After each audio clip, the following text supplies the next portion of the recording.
right of colored children to attend the former all-white schools had been upheld by the United States Supreme Court. If I got anything to do with it, they won't show up. Well, I think it's a breaking point of the school integration. I just don't feel that they have a right to go to school. It is easy to believe today that we are an enlightened society, free from problems of race, gender, or economic separation. But some of the most difficult lessons we learn are a result of individuals who push us through these divisive barriers. In September of 1957, 9 black school children, the eldest only 17, forced us through such a blockade. They sought a better education for themselves and the opportunity to pursue the American dream. This is Central High School, Little Rock, Arkansas. Troops, which for nearly 3 weeks lined the sidewalk here in front of the high school under orders to keep the colored students out, have been...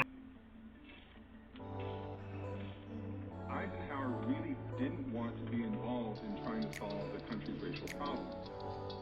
But in assessing the situation, Eisenhower was animated by the fear of chaos if he did not bring the full authority of the federal government to play in this particular crisis.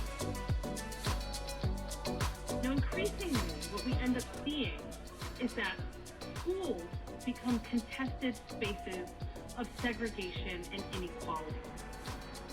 And this is the case in Little Rock, Arkansas. Little Rock prides itself on being essentially a moderate city where people have gotten along. But things are very different when we get into the intimate space of the school. Now, predictably, Brown Board of Education, it creates an explosive situation where 9 black children go into a situation where white segregationists, a white mob, have essentially gotten together to conspire to prevent these black children from coming into the school.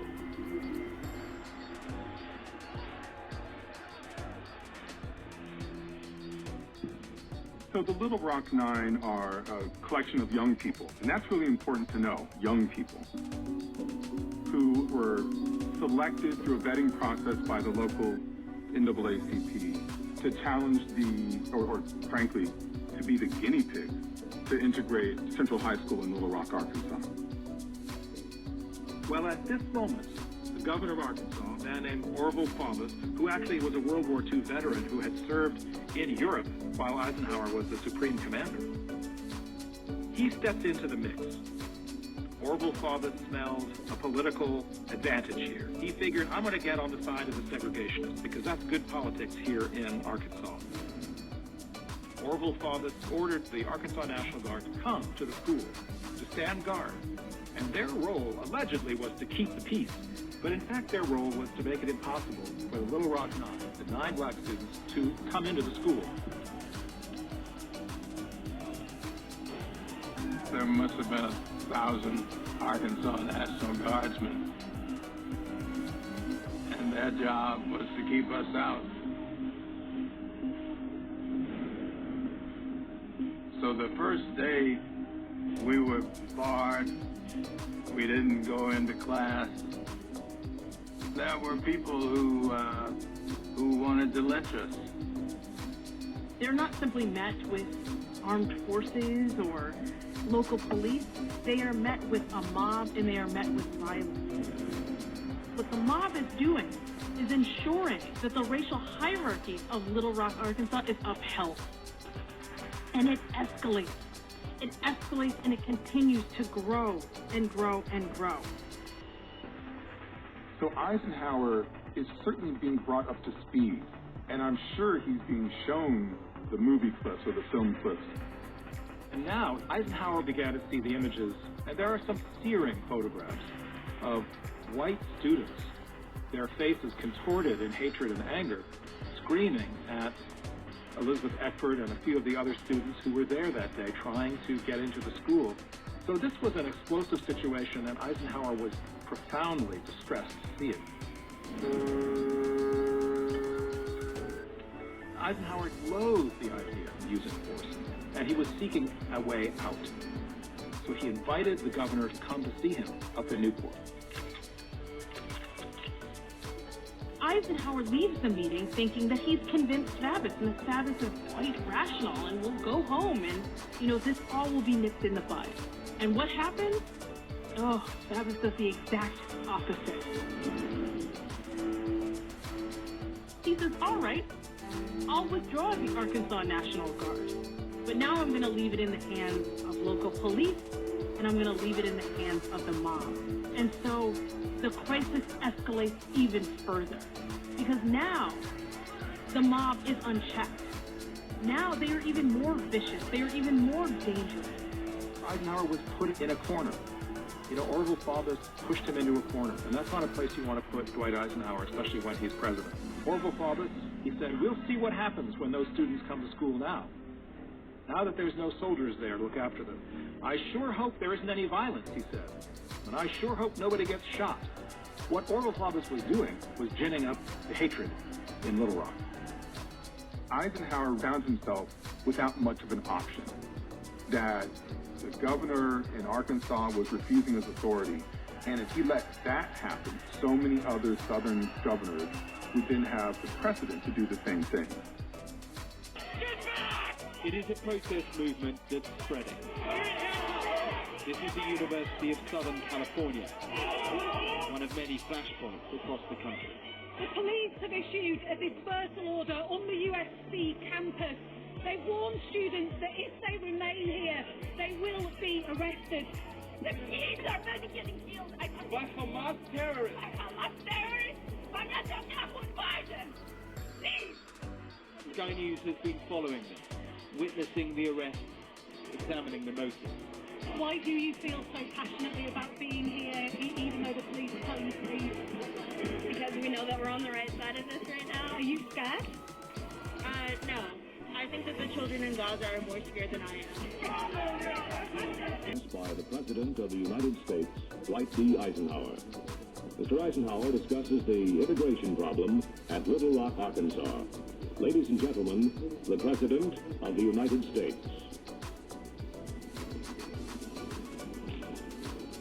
Good evening, my fellow citizens. For a few minutes this evening, I should like to speak to you about the serious situation that has arisen in Little Rock.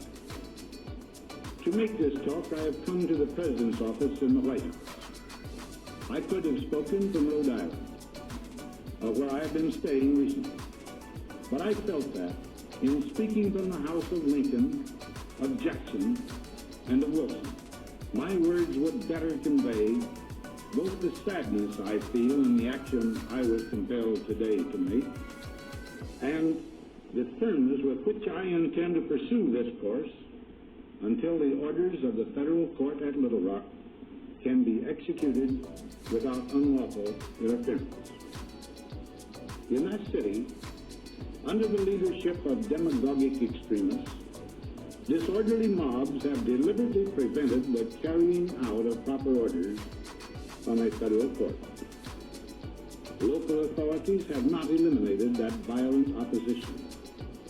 And under the law, I yesterday issued a proclamation calling upon the mob to disperse.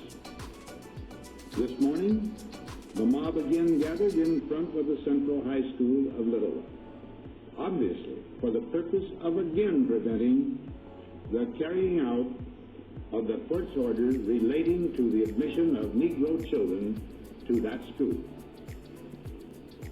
Whenever normal agencies prove inadequate to the task, and it becomes necessary for the executive branch of the federal government to use its powers and authority to uphold federal courts, the President's responsibility is inescapable. In accordance with that responsibility, I have today issued an executive order directing the use of troops under federal authority to aid in the execution of federal law at Little Rock, Arkansas.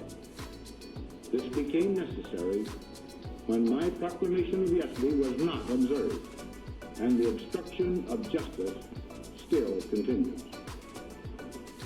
It is important that the reasons for my action be understood by all our citizens. As you know, the Supreme Court of the United States has decided that separate public educational facilities for the races are inherently unequal, and therefore compulsory school segregation laws are unconstitutional. Our personal opinions about the decision have no bearing on the matter of enforcement. The responsibility and authority of the Supreme Court to interpret the Constitution are very clear. Local federal courts were instructed by the Supreme Court to issue such orders and decrees as might be necessary to achieve admission to public schools without regard to race and with all deliberate speed.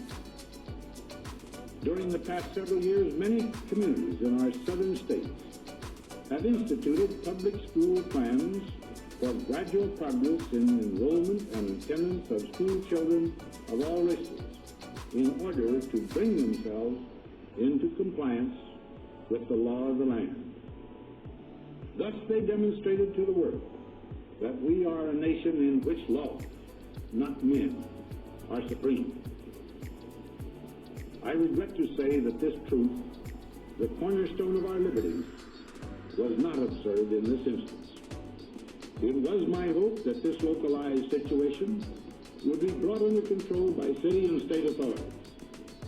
If the use of local police powers had been sufficient, our traditional method of leaving the problem in those hands would have been pursued. But when large gatherings of obstructionists made it impossible for the decrees of the court to be carried out, both the law and the national interest demanded that the President take action. From coast to coast, do you believe in Israel's right to exist as a country? I believe in all people's right to freedom and liberation. We are talking about a genocide.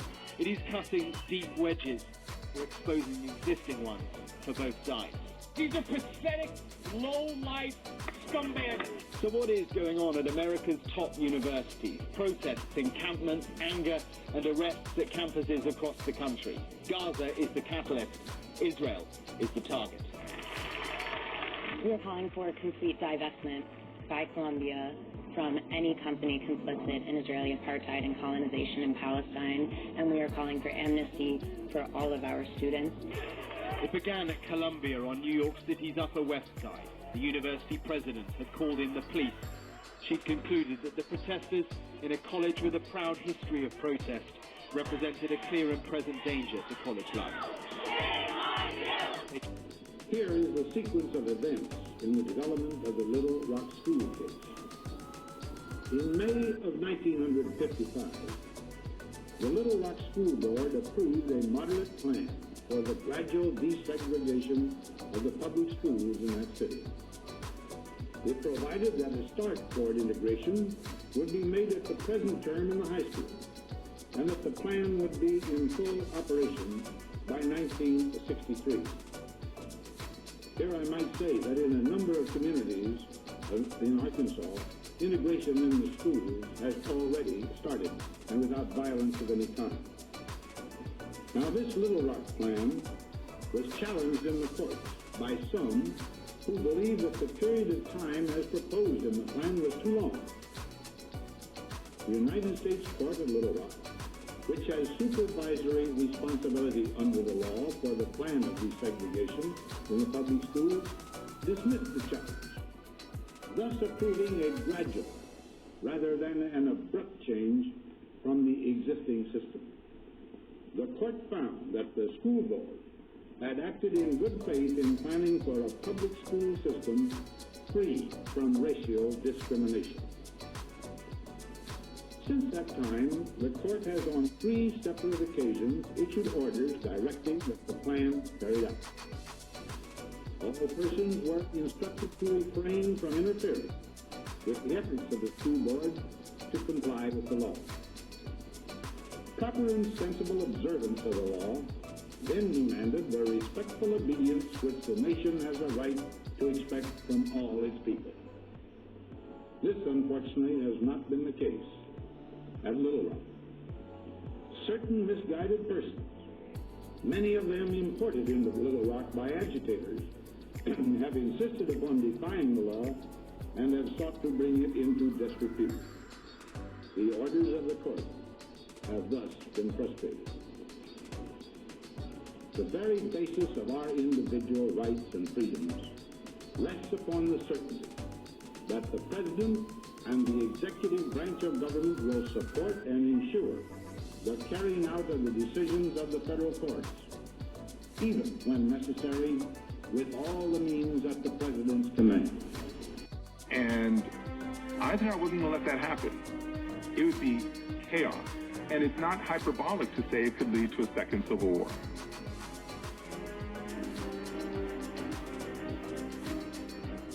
Now was the moment Eisenhower had to act. We are a nation in which laws, not men, are supreme. Mob rule cannot be allowed to override the decisions of our courts. He decides to send in the 101st Airborne to enforce the law. This was one of America's proudest, most storied military units, liberated Europe, and that was now going to play a role in defending the Constitution in Little Rock. Here we have the President of the United States saying, I am fully prepared to use the full force of my office, of the federal government, in order to uphold and enforce the law of the land. We haven't seen these kinds of deployment of troops used since Reconstruction. Tried to clear the encampment. They arrested more than 100 student protesters, but it only emboldened the movement. Downtown, at New York University, more arrests. Well, it's the morning after more than 100 people were arrested here at NYU in southern Manhattan, and they put up barricades now. It's an attempt, I think, to quell the protests, to keep the two sides apart. It's also an attempt to keep out agitators who are unaffiliated with the student movement. But police and university authority policies are not working. This is the University of Texas in Austin. Again, more protests. The presence of anti-Semitic elements within a much wider series of protests has made some Jewish students feel deeply unsafe. They've been compounded by the violent threats of a minority. Distilling what's happening to its simplest, most digestible form is easy. The reality is more nuanced. There are Jewish students among the protesters at all the campuses. As a Jewish student, I felt completely safe 100% of the time. The police showed up in big force, obviously, did not want us to be there, and they ordered us to break up or they stopped making arrests. But back in New York, outside Columbia, And we came to our homeland, and all of these lunatics. an angry, offended and worried Jewish community. As offensive as these people are across the street, agenda number one is to free our hostages. Do not be afraid of being Jewish, especially in New York City. Down with Hamas! Victory for Israel! The chaos of a war in the Middle East has reverberated so far beyond. Israel, Palestine, an issue seemingly so intractable, it's now confounding law enforcement and splintering the politics. Here's America's third most senior politician on campus with a clear position. If this is not contained quickly, and if these threats and intimidation are not stopped, there is an appropriate time for the National Guard. We have to bring order to these campuses. We cannot allow this to happen around the country. Even among faculty staff, there is a split. Some Jewish professors worried for their safety, others framing what's going on in a very different way. So it's not a Jewish protest outside. It's a protest of those who support the violence that is going on in Gaza against those who want it to stop. There's clearly a wide spectrum of views here, and by definition that's going to mean extremism on both sides. It also means definitions of anti-Semitism, of Islamophobia, are distilled and open to interpretation. It is then a balance between respecting free speech and restricting it, the fine line between free speech and hate speech, and it's riling America. Now let me make it very clear that federal troops are not being used to relieve local and state authorities of their primary duty to preserve the peace and order of the community. nor are the troops there for the purpose of taking over the responsibility of the school board and other responsible local officials in running Central High School.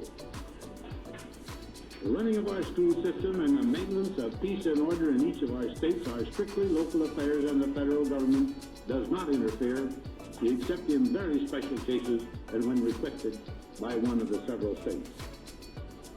In the present case, the troops are there pursuant to law, solely for the purpose of preventing interference with the orders of the court.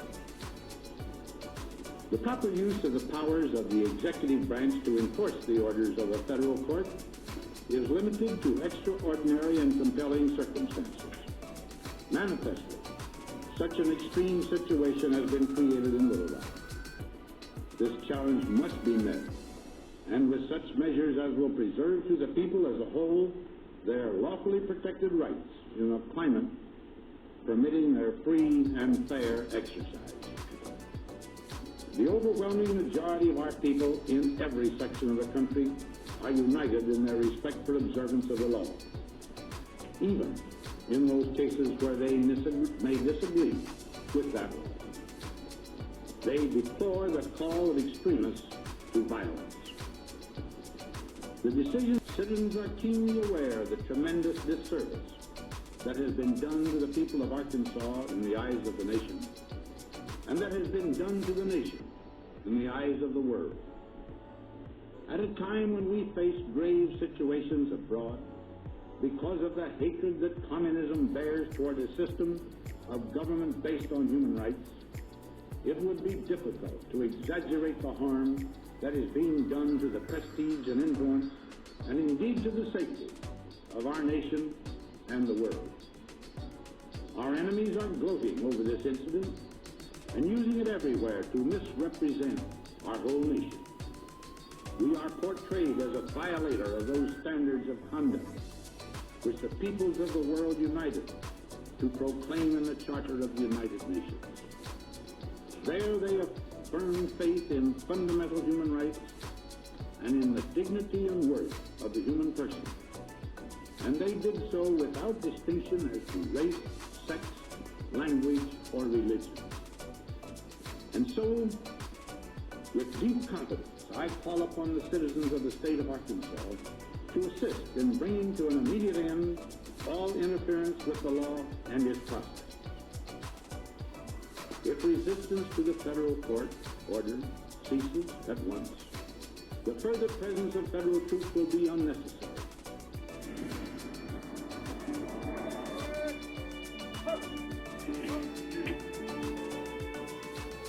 We had a real show of force, soldiers that were ranged all around the school. We had a helicopter overhead.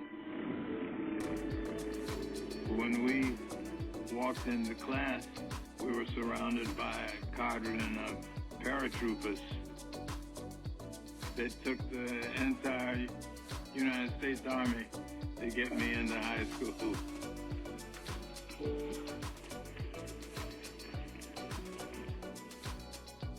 And it made you feel great. You felt like, you know, 1 week, here we had a mob of people who were trying to keep us out, and that we were now being able to go into the school with the support of the United States Army. I'm the first African American to graduate from Little Rock Central High School, May of 1958. Like a pincer.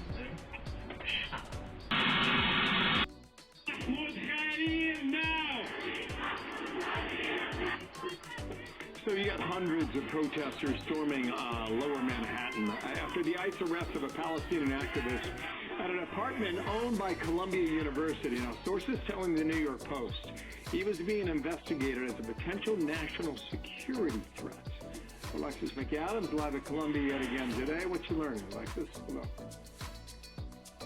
Hi, Bill. Well, even though Mahmoud Khalil was being investigated, according to the White House, as a potential threat to our national security, people across New York City chanting and marching overnight, saying he needs to be released. Watch this. We want justice, you say how? We want justice, you say how? Release Mahmoud Khalil now! Release Mahmoud Khalil now! Protesters chanting to free Palestine and free Khalil after ICE agents arrested the former Columbia grad student, saying he was leading activities that align with Hamas. Khalil's lawyer says the feds told her they were revoking his green card and his student visa. He came from Syria just 2 years ago and is married to a U.S. citizen who says she's pregnant, asking that he be released immediately. Khalil led dozens of protests at the Ivy League school, calling on Columbia to divest from Israel, or said it wasn't going to stop. Just last week, in some video we saw, he was at this protest at Barnard College. Bill, it's the same protest where these pamphlets were handed out, claiming to be from the Hamas media office. Very disturbing, as they call the October 7th attack by Hamas a moral victory. Trump posting, this arrest is the first of many to come, but Khalil has backing from Congress. Watch this. Whose bright idea was that? If you believe in constitutional rights, you understand that they're targeting this person, and everyone knows he has been very vocal against the genocide of the Palestinian people in Gaza.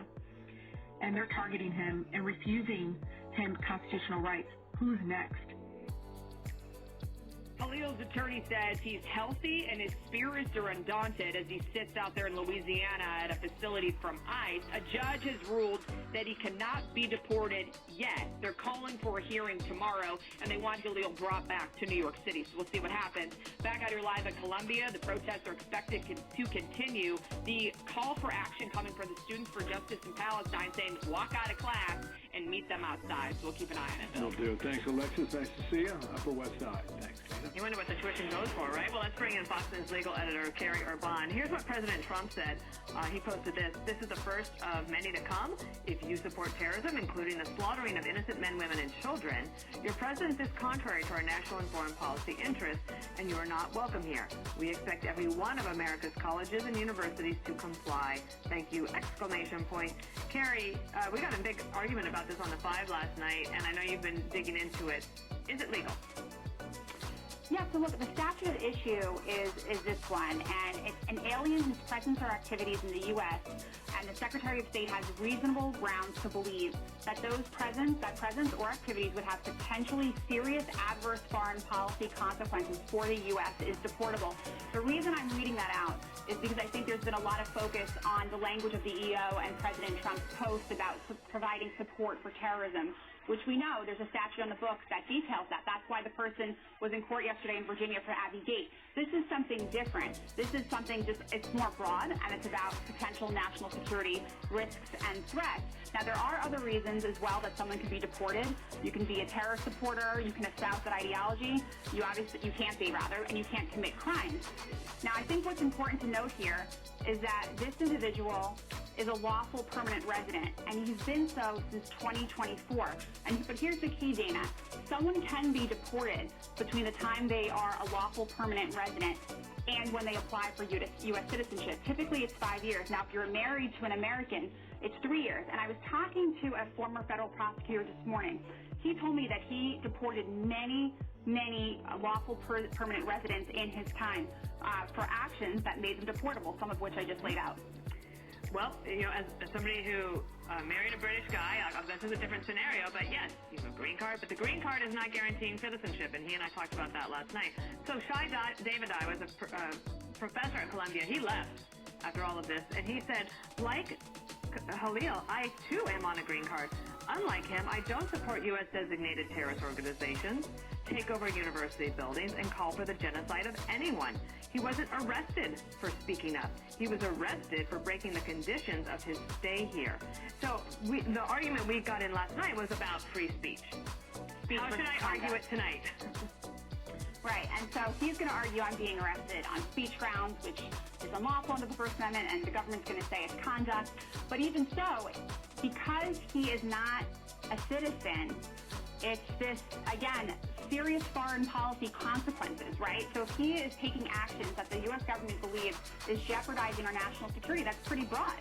And if you take a look at some of the things that his group has called for, I mean, just last August in an Instagram post that's now been deleted because I looked for it this morning, couldn't find it, but there was a lot of reporting around it at the time. You know, Westerners, we are Westerners fighting for the total eradication of Western civilization. That's a pretty bold statement. How about the fact that the group rescinded an apology for a member who said that Zionists don't deserve to live? You know, Alexis just pointed out how they called October 7th a moral victory. And this group also praised the attack in Tel Aviv that killed 7 people, including the mother who was shielding her baby from death. In addition to the fact that they've obviously broken campus rules and local laws involving, you know, taking over, unlawfully breaking into buildings, and the like. And so there's a lot there. So I Not to mention, Carrie, remember those workers, including the janitor, who was basically held hostage on campus last year? Right. You know, and of course there's a code of conduct issue on the campuses themselves that they've been violating left and right. And this was something, Dana, I never understood as we watched all of this unfold last year. Why weren't these administrators just simply enforcing the code out of the gate? And this was a very simple thing for them to do, and they weren't for a very long time. So the point in all of this is that there's a lot here for the government to make their case as to why this person is deportable. And as far as this hearing tomorrow, we'll see what this judge thinks about him being detained pending this removal. But I wouldn't look too much into that. I think it's pretty par for the course, you know, retaining the status quo as all of this gets flushed out. Got you. Capacity? My dear fellow, the only capacity natural to these speakers is the capacity. Draw the line in the dust and toss the gauntlet before the feet of tyranny. And I say segregation now, segregation tomorrow, and segregation forever. Let us send this message back to Washington, by our representatives who are here with us today, that from this day we are standing up, and the heel of tyranny does not fit the neck of an upright man. That we intend to take the offensive and carry our fight for freedom across this nation, wielding the balance of power we know we possess in the Southland. That we, not the insipid block voters of some sections, will determine in the next election who shall sit in the White House of the United States.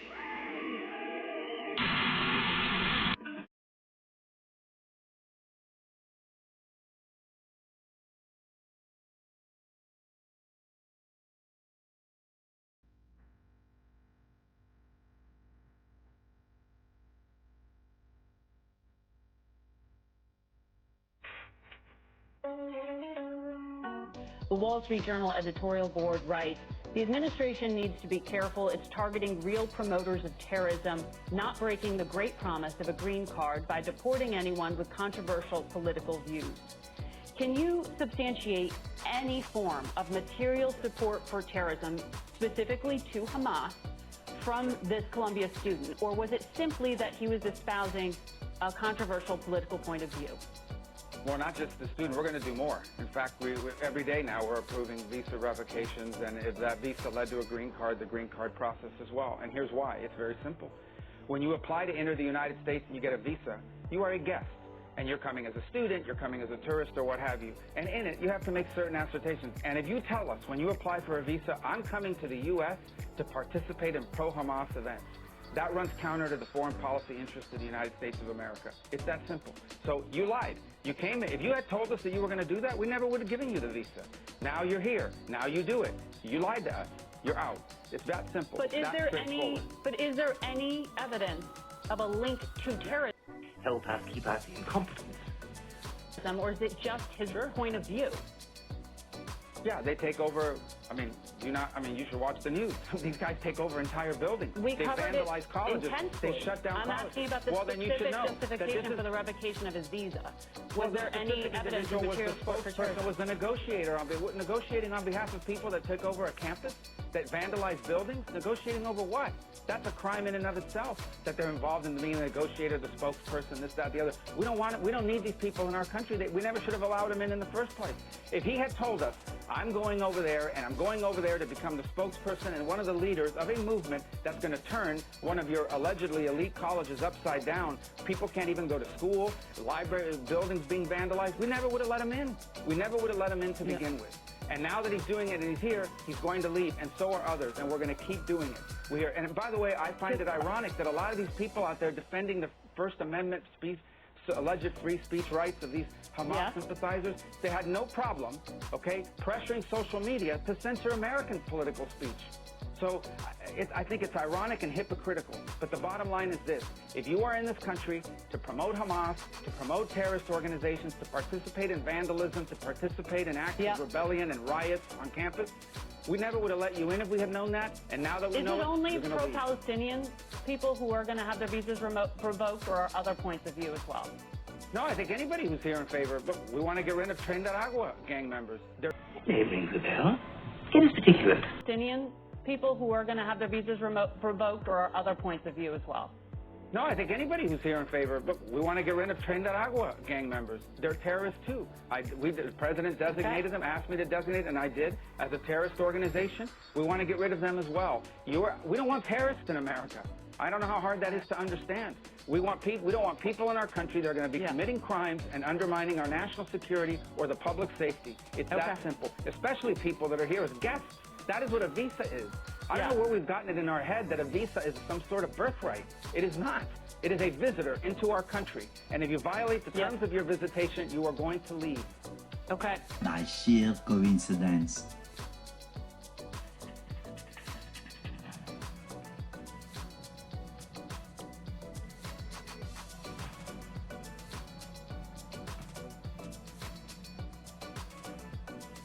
More than 200 alleged Venezuelan gang members arrived in El Salvador on Sunday after being deported from the U.S., the Salvadoran president said.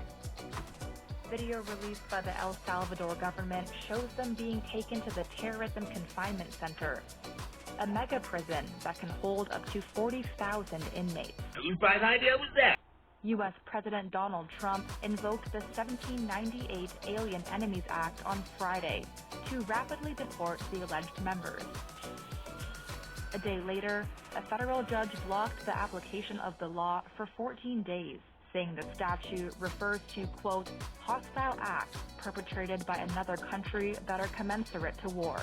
The Trump administration has appealed the ruling. Venezuelan President Nicolas Maduro's government said it rejected the use of the anachronistic U.S. law to deport alleged gang members, saying it violated migrants' rights. The deported are allegedly part of Tren de Agua, a criminal organization that's been linked to kidnapping, extortion, organized crime, and contract killings. More than 200 alleged Venezuelan gang members arrived in El Salvador on Sunday after being deported from the U.S., the Salvadoran president said. Video released by the El Salvador government shows them being taken to the Terrorism Confinement Center, a mega prison that can hold up to 40,000 inmates. U.S. President Donald Trump invoked the 1798 Alien Enemies Act on Friday to rapidly deport the alleged members. A day later, a federal judge blocked the application of the law for 14 days, saying the statute refers to, quote, hostile acts perpetrated by another country that are commensurate to war. The Trump administration has appealed the ruling. Venezuelan President Nicolas Maduro's government said it rejected the use of the anachronistic U.S. law to deport alleged gang members, saying it violated migrants' rights. The deported are allegedly part of Tren de Agua, a criminal organization that's been linked to kidnapping, extortion, organized crime, and contract killing.